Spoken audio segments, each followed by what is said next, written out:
This is the Mistress Carrie Situation Report for October 27th, 2025.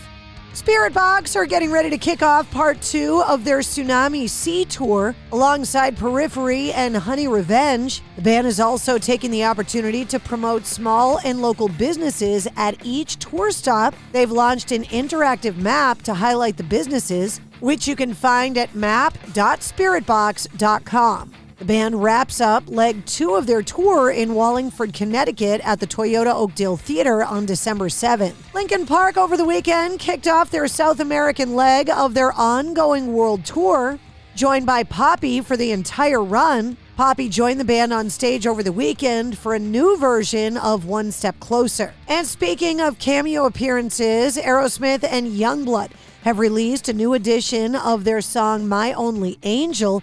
It's called the Desert Road version, featuring banjo parts by actor, comedian, and famed banjo player Steve Martin. The new Aerosmith Youngblood EP, One More Time, comes out on November 21st. The EP features 4 original songs and a new mix of Aerosmith's 1977 classic, Back in the Saddle. After last month's release of the long-awaited sequel to Spinal Tap 2, The End Continues, the band will release their final live performance, recorded back in August at the actual Stonehenge. Bleecker Street has bought the U.S. distribution rights to the live concert film created by Rob Reiner and Vertigo Live. Shania Twain, Josh Groban, and Eric Clapton are also performing in the live concert film. Bleecker Street CEO Ken Sanderson said, "I'm told this is it. They're really serious this time. While this is ostensibly the end, how fitting is it that this actual probable send-off is shot historically at Stonehenge,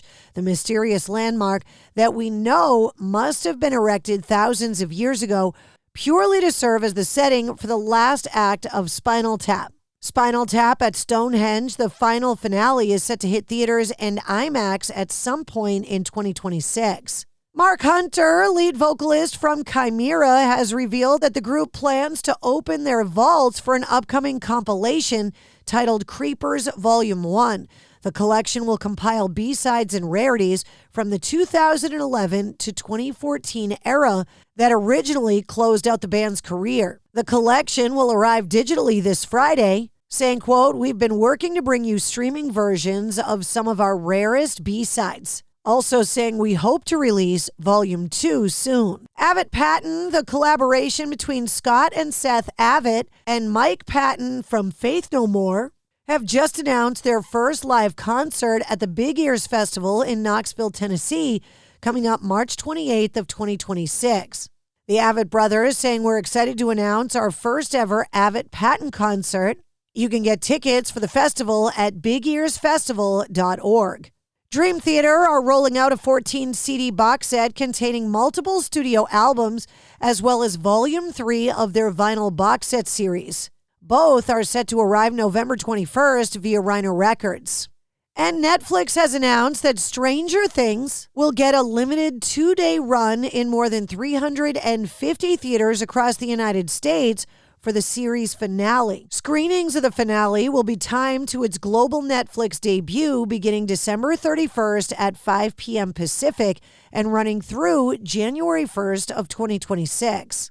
Saying, "We're beyond excited that fans will have a chance to experience the final episode of Stranger Things in theaters. It's something we've dreamed about for years, and we're so grateful to Ted, Bella, and everyone at Netflix for making it happen," said series creators Matt and Ross Duffer. Getting to see it on the big screen with incredible sound, picture, and a room full of fans feels like the perfect, dare we say, bitchin' way to celebrate the end of this adventure. John Bon Jovi has said that he would like to see a biopic about his life, quote, "at some point after the release of Springsteen, Deliver Me From Nowhere." He also said that his own son, Jake Bon Jovi, who is an actor and model and starred in the films Rock Bottom and Sweethearts, would be the ideal candidate to play him in the movie.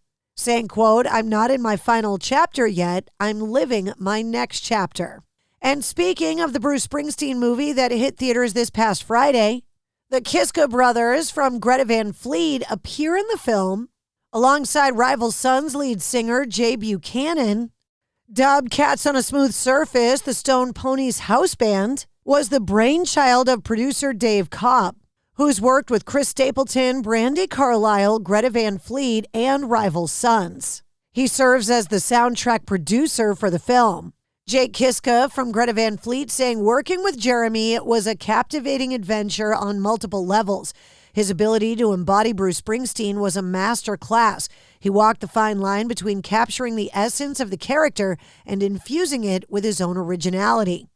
And that's your sit rep. For more details on all the stories, check the links in the show notes of this episode. And don't forget to like, follow, share, and subscribe to the Mistress Carrie Podcast. New full-length episodes come out every Wednesday. Episode 281, featuring Art Alexakis from Everclear, is available now.